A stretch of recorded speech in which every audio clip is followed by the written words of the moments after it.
Hello hackers, अगर आज आप सभी से मैं सवाल पूछूं कि आपका फेवरेट ऑपरेटिंग सिस्टम कौन सा है, तो आप में से कुछ लोग कहेंगे काली लिनक्स, कुछ कहेंगे ब्लैक आर्च, कुछ कहेंगे पैरेट, कुछ कहेंगे tails. But the point is learners कि अगर हमसे पूछा जाए कि एक लिनक्स, एक कर्नल और एक टर्मिनल में डिफरेंस क्या है, तो वहां हमें कंफ्यूजन हो जाता है। क्या लिनक्स एक ऑपरेटिंग सिस्टम है या लिनक्स एक कर्नल है? तो आज इन्हीं सवालों के जवाब लर्नर्स हम ढूंढने वाले हैं। This is Ashish Kumar once again. Welcome you all to WS Cube cyber security. और आज हम डिस्कस करने वाले हैं introduction to Linux, kernel and terminal. ये तीनों कंसेप्ट, ये तीनों टेक्नोलॉजीज एग्जैक्टली क्या है, कैसे वर्क कर रही है, ऑपरेटिंग सिस्टम्स और कर्नल्स में क्या डिफरेंस है, ये भी हम यहीं पे क्लियर कर लेंगे। तो आज हम क्या क्या सीखने वाले हैं, हम देखेंगे लिनक्स एग्जैक्टली क्या है, फिर हम कर्नल के बेसिक्स देखेंगे, देन हम टर्मिनल के बेसिक्स देखेंगे और साथ ही साथ ये भी समझेंगे कि आखिर हम लिनक्स को साइबर सिक्योरिटी में क्यों यूज ले रहे हैं, ये हमारे लिए कितना बेनिफिशियल है, कितना फ्रूटफुल है, कितना यूजफुल है। सो बिफोर स्टार्टिंग लर्नर्स, अगर आप में से कोई भी इंटरेस्टेड है WCH वर्जन 3 में, यानी WS क्यूब टेक के complete ethical hacking boot camp में, which is powered by AI, जहां पे आपको red teaming skills, blue teaming skills और कई सारे AI टूल्स भी सिखाए जाएंगे, और साथ ही साथ आप लोगों को प्रैक्टिस करने के लिए प्रोजेक्ट्स, चीट शीट्स, नोट्स और केस स्टडी जैसी चीजें भी प्रोवाइड कराई जाएगी, जो ओवरऑल आपके स्किल्स को प्रोफेशनल लेवल पे शार्प करने में काफी मदद करेगी। ये सारी चीजें लर्नर्स हम लाइव जूम क्लासेस के जरिए सीखेंगे, जहां पे आप एक्सपीरियंस मेंटर की गाइडेंस के अंदर सभी प्रैक्टिकल्स को परफॉर्म कर पाएंगे, अपने करियर पाथ को क्लियर कर पाएंगे और साथ ही साथ एक अच्छी डेप्थ लेवल का नॉलेज ले पाएंगे। सो अगर आप लोग इंटरेस्टेड है WCH वर्जन 3 में, तो नीचे डिस्क्रिप्शन में दिए गए फॉर्म लिंक पे क्लिक करें और अभी एनरोल करें अपने फेवरेट कोर्स में। Thank you, enjoy your video.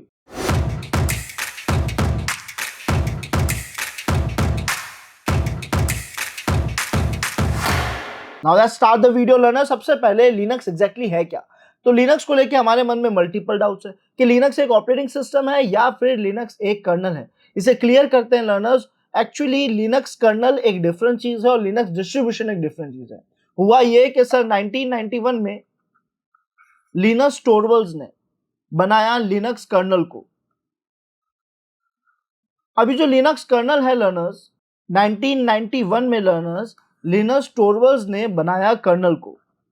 अब कर्नल एग्जैक्टली क्या था कि सर जितने भी हार्डवेयर डिवाइसेस है, CPU, रैम, मेमोरी, जितने भी हार्डवेयर डिवाइसेस हैं, उनसे कम्युनिकेट करने का एक विंडो, बेसिकली एक ऐसा ब्लैक विंडो जिसकी मदद से आप इंस्ट्रक्शंस दे सकते हो हार्डवेयर को, यानी हार्डवेयर से टास्क परफॉर्म कराने के लिए, डायरेक्ट इंटरेक्शन करने के लिए कर्नल को बनाया गया।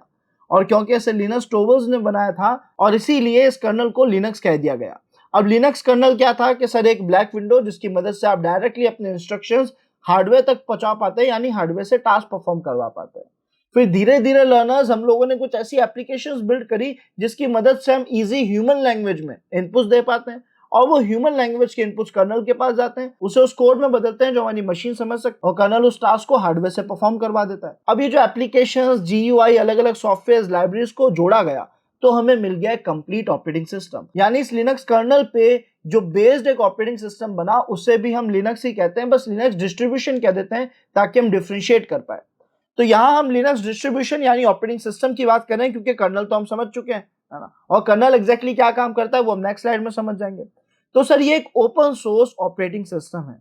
अब ओपन सोर्स का मतलब है कि कम्युनिटी ड्रिवन है, फ्री टू यूज है एंड इजी टू मॉडिफाई है। इसका कंसेप्ट क्या है मैं आपको समझाता हूँ। लर्नर्स, जब भी एक डेवलपर, जब भी एक प्रोग्रामर एक सॉफ्टवेयर बनाता है, एग्जांपल के तौर पे अगर आज आप एक प्रोग्रामर हैं और आपने एक बहुत ही शानदार सा सॉफ्टवेयर बनाया, मान लेते हैं आपने वेब पेनिट्रेशन टेस्टिंग के लिए, वेबसाइट टेस्टिंग के लिए आपने एक बहुत ही अच्छा सा सॉफ्टवेयर बना दिया। आपके पास दो ऑप्शंस ये हैं कि या तो आप इस सोर्स कोड को सबसे पहले सिक्योर करें, क्योंकि ये क्लियर टेक्स्ट में और कोई भी इसको पढ़ के बता सकता है कि एग्जैक्टली आपने यहाँ पे क्या प्रोग्राम लिखा है, क्या लॉजिक है, आपका सॉफ्टवेयर काम कैसे कर रहा है।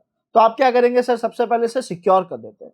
तो अगर आपने इसे सिक्योर करा, इट मींस आपने इसे ऐसे तरीके से लिख दिया कि कोई भी अब इसको पढ़ के समझ नहीं सकता आपने इस प्रोग्राम में क्या क्या टास्क दिए हैं, क्या लॉजिक बनाया है, क्या फंक्शंस बनाए हैं, कोई नहीं पढ़ सकता उन्हें। इसे बस एग्जीक्यूट करा जा सकता है, इसे बस रन करा जा सकता है। तो आपने क्या करा, इस प्रोग्राम को मार्केट में सेल करा।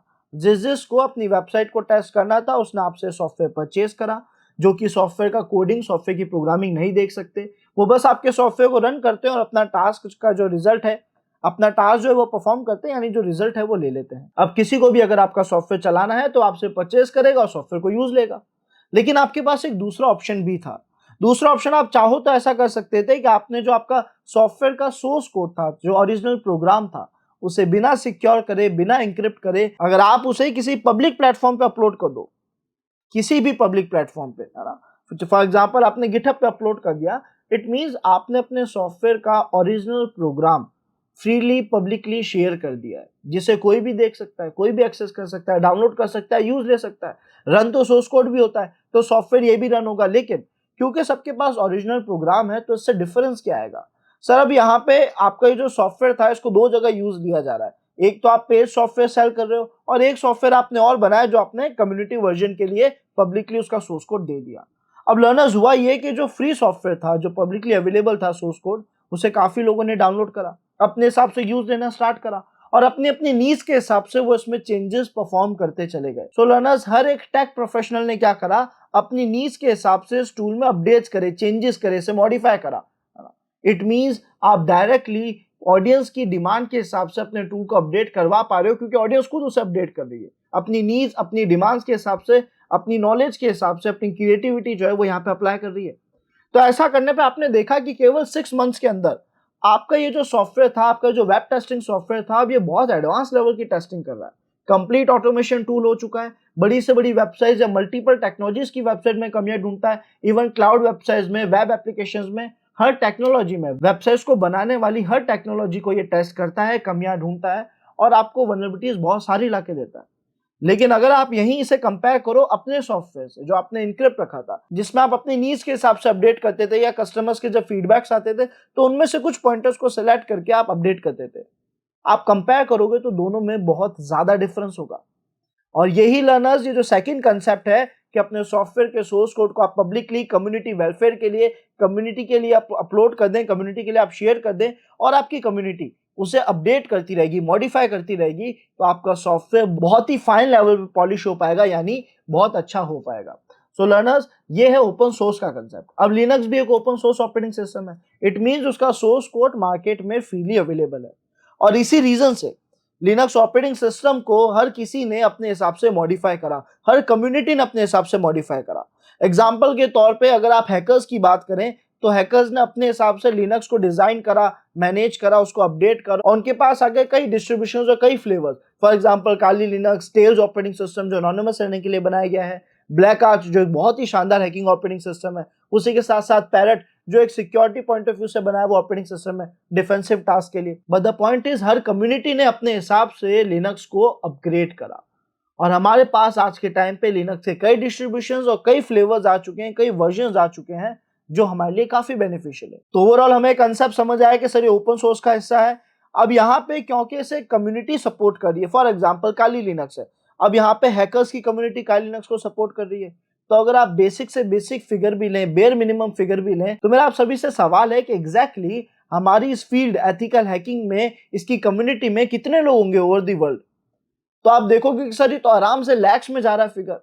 अभी जो लाखों लोग जो इस कम्युनिटी का हिस्सा है, हैकर्स कम्युनिटी का हिस्सा है, वो अपने हिसाब से टूल्स में अपडेट भी करते हैं, और जब भी आपको कोई प्रॉब्लम आती है तो वो वहां पे है आपके सपोर्ट के लिए। आप मल्टीपल ओपन प्लेटफॉर्म्स में जाके अपने क्वेश्चंस पूछते हैं, और आप देखते हैं कि आपकी कम्युनिटी, आपकी लिनक्स कम्युनिटी, आपकी हैकर्स कम्युनिटी के जरिए आपको सॉल्यूशन बहुत जल्दी मिलते हैं।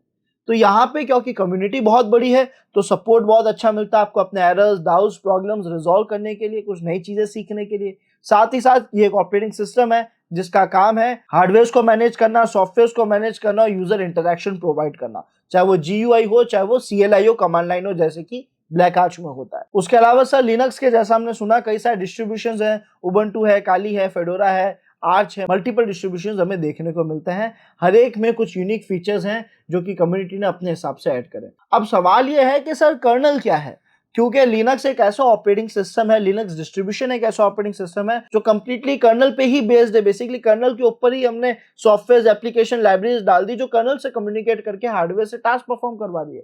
तो कर्नल एग्जैक्टली है क्या?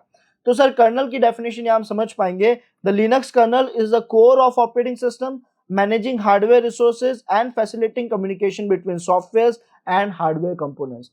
इजीएस्ट लैंग्वेज में समझना है तो कर्नल और कुछ नहीं, आपके हार्डवेयर से इंटरैक्ट करने वाला, आपके जितने भी हार्डवेयर डिवाइस हो, चाहे वो CPU हो, चाहे वो आपका रैम हो, चाहे वो आपकी रोम हो, जितने भी हार्डवेयर डिवाइस हैं, आपका कर्नल क्या करता है, उनसे कम्युनिकेट करता है, उनसे टास्क परफॉर्म कराता है, यूजर की ह्यूमन लैंग्वेज में आए हुए इनपुट्स को मशीन तक पहुंचवा रहा है, उनसे काम करवा रहा है।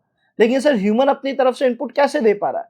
तो वहां पे हम यूज लेते हैं एप्लीकेशंस का। देखो सबसे पहले हम अलग अलग सॉफ्टवेयर यूज लेते हैं, चाहे वो ग्राफिकल सॉफ्टवेयर हो, चाहे वो कमांड लाइन सॉफ्टवेयर हो। इवन टर्मिनल भी एक कमांड लाइन सॉफ्टवेयर ही है ना। तो हम सॉफ्टवेयर पे जाते हैं, चाहे वो ग्राफिकल हो चाहे कमांड लाइन हो, अपना टास्क परफॉर्म करते हैं। जब हम टास्क परफॉर्म करते हैं तो हमारा टास्क जाता है प्रोसेस शेड्यूलिंग की तरफ। बेसिकली एक प्रोसेस बनता है कि हाँ भाई इस टास्क को करना है, इस काम को करना है। उस काम को हम भेजते हैं रिसोर्स मैनेजमेंट के पास, जो देखते हैं कि इस काम को कौन करेगा और कितना करेगा। यानी उस टास्क को डिस्ट्रीब्यूट करता है कि आपको ये करना है, आपको ये करना है, आपको ये करना है। सबके लिए टास्क डिस्ट्रीब्यूट हो गया। अब उस टास्क को भेजा जाता है कर्नल के पास, और कर्नल उस टास्क को भेजता है हार्डवेयर के पास, कन्वर्ट करके, यानी उस लैंग्वेज में कन्वर्ट करता है जो हार्डवेयर समझ पाए। और हार्डवेयर से उस टास्क को एग्जीक्यूट कराता है, रिप्लाई लेता है, वो रिप्लाई सेंड करता है वापस रिसोर्स मैनेजमेंट के पास। वो देखता है कि आउटपुट डिवाइसेस के पास भेजना है ना। उसका एक प्रोसेस बना देता है कि इस तरीके के डेटा को प्रोसेस करके आउटपुट पे दिखाया जाए, और फाइनली वो डेटा जो है हमारी एप्लीकेशंस में दिखने लग जाता है। तो ये एक फ्लो है डेटा को एग्जीक्यूट करने का, मैनेज करने का। और कर्नल हमारा वो कोर एलिमेंट है जो हार्डवेयर से डायरेक्टली बातचीत करता है, हमारे इंस्ट्रक्शंस हार्डवेयर तक पहुंचाता है। उम्मीद है लर्नर्स कर्नल का कंसेप्ट सभी को क्लियर हुआ होगा। अब हम बढ़ते हैं हमारे नेक्स्ट पॉइंटर पे, which is terminal. So terminal क्या है? जैसा कि अब तक हमने पढ़ा है, सबसे पहले आता है हार्डवेयर।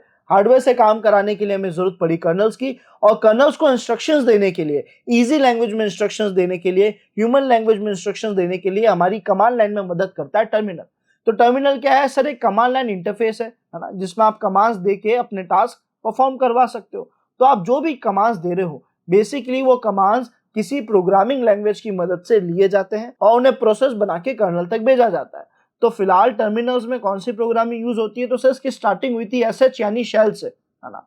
देन इसके बाद इसका अपडेट वर्जन आया which is Bash, which is Bourne again shell. और ऐसे ही ये प्रोसेस चलता रहा, यानी हमारे लिनक्स के, हमारे टर्मिनल के नए नए प्रोग्रामिंग लैंग्वेजेस आते गए, जैसे कि ZSH हो गया, फिश हो गया, और इन्हीं में से हम किसी ना किसी प्रोग्रामिंग को फिलहाल यूज ले रहे हैं जो बैश का अपडेटेड वर्जन है, शेल बैश का अपडेटेड वर्जन है। हमारे दिए हुए इनपुट्स को बहुत अच्छे से हम दे पाते हैं, हमारे लिए कमांड लाइन को ईजी बना दिया गया काफी, और हमारे इनपुट्स कर्नल तक पहुंचा दिए जाते हैं। तो यहाँ पे लर्नर्स टर्मिनल एमुलेटर क्या है? एमुलेटर्स और कुछ नहीं, वो इन्वायरमेंट है जिसकी मदद से आप अपने टास्क, अपना जो कमांड्स हैं वो शेल तक पहुंचा रहे हैं। शेल के और आपके बीच में इंटरेक्ट करने के लिए वो जो हमें ग्राफिक्स दिए जा रहे हैं, फंक्शंस दिए जा रहे हैं, वो हमें एमुलेटर की मदद से मिल रहे हैं। बेसिकली एक इंटरफेस एमुलेटर की तरफ से मिल रहा है, एक इन्वायरमेंट एमुलेटर की तरफ से मिल रहा है। उम्मीद है आप सभी को इन तीनों के बीच का डिफरेंस समझ आ गया होगा। अब हमारे मन में डाउट है कि सर साइबर सिक्योरिटी में हम लिनक्स पे क्यों डिपेंड है, क्यों यूज ले रहे हैं लिनक्स को? हम विंडोज से भी कर सकते हैं, एंड्रॉइड से भी कर सकते हैं, इवन मैक जो कि एक लिनक्स का ही हाइब्रिड ऑपरेटिंग सिस्टम है, उसको भी यूज ले सकते हैं। सो रीजन लर्नर्स ये है, लिनक्स के कई ऐसे कूल फीचर्स हैं जो आपके लिए बहुत बेनिफिशियल है, जो आपको एक्स्ट्रा पावर्स, एडमिन कंट्रोल देते हैं, आपके लिए चीजों का जो बेस लेवल है उस पर वर्क करने में मदद करते हैं, ताकि आप एडवांस ऑपरेशंस खुद से बना सके। जबकि ज्यादातर GUI वर्जन्स में आप मैनुअल टास्क नहीं कर सकते, ज्यादातर GUI ऑपरेटिंग सिस्टम्स में आप एडवांस ऑपरेशंस नहीं कर सकते। आप उतना ही कर सकते हो जितना ग्राफिकल इंटरफेस में आपको फंक्शंस दिए गए। लिनक्स का nature by default open source है, इसके सिक्योरिटी फीचर्स काफी अच्छे हैं, wealth of cyber security tools, इसमें साइबर सिक्योरिटी टूल्स हमें बहुत सारे मिलते हैं। साथ ही साथ make it preferred choice for many security professionals. Linux comparatively ज्यादा सिक्योर है, एडवांस टास्क परफॉर्म करने में मदद करता है। इसमें हम ऑलरेडी टूल्स, क्योंकि इसका सोर्स कोड मार्केट में फ्रीली अवेलेबल है, यानी ओपन सोर्स है, तो हम इसे अपने हिसाब से डिजाइन कर पाते हैं, अपने हिसाब से मैनेज कर पाते हैं, और हैकिंग के टूल्स अब हमें इसमें प्री इंस्टॉल्ड ही मिल जाते हैं। और कुछ मेन की फीचर्स की बात करें तो stability and control over operating system पे बहुत अच्छी स्टेबिलिटी, बहुत अच्छा कंट्रोल यहाँ पे बना रहता है, आप एडवांस ऑपरेशंस परफॉर्म कर पाते हैं। साथ ही साथ access to powerful security tools like Nmap, TCP dump, Wireshark, कई सारे टूल्स हमें हमारे लिनक्स में प्री इंस्टॉल मिल रहे हैं और हम भी बहुत आसानी से इंस्टॉल कर पाते हैं। Ability to write custom scripts and automate task, क्योंकि लिनक्स का सोर्स कोड फ्रीली अवेलेबल है, क्योंकि इसमें चेंजेस करना बहुत आसान है, और हमें बहुत easy programming language, shell Bash जैसी प्रोग्रामिंग लैंग्वेजेस की मदद से ऑटोमेशन करने में कहीं कोई डिफिकल्टी आती ही नहीं है। तो हम अपने सारे टास्क को ऑटोमेशन में भी ले जा सकते हैं और एडवांस टास्क की तरफ भी ले जा सकते हैं, यानी कुछ ऐसे काम जो हम नॉर्मली नहीं कर पाते थे, लेकिन हम उसके प्रोग्राम्स बना के, उसके स्क्रिप्ट बना के उसे बहुत एडवांस लेवल पे परफॉर्म कर सकते हैं। तो लिनक्स के पास ओवरऑल मशीन्स का, हार्डवेयर का कंट्रोल ज्यादा है, और वो कंट्रोल की जो ट्रांसपेरेंसी है वो उसके यूजर तक रहती है, यानी यूजर भी उस कंट्रोल को मैनेज कर सकता है। ये सबसे पावरफुल चीज है। देन आता है वही पॉइंट है जो अभी हमने डिस्कस करा, fine grain controls over user permissions and access. तो यूजर परमिशन एक्सेस का एक बहुत अच्छा कंट्रोल ये प्रोवाइड कर देता है। सो मैं उम्मीद करता हूँ लर्नर्स आप लोगों के माइंड में लिनक्स, टर्मिनल, कर्नल इनके बीच के जो डिफरेंस थे वो क्लियर हो गए होंगे, ये टेक्निकल टर्म्स आपको क्लियर हो गई होगी। मिलता है नेक्स्ट वीडियो में जहां पे हम लिनक्स कमांड्स को, लिनक्स के फाइल सिस्टम को डिटेल में समझेंगे। Thanks for watching this video.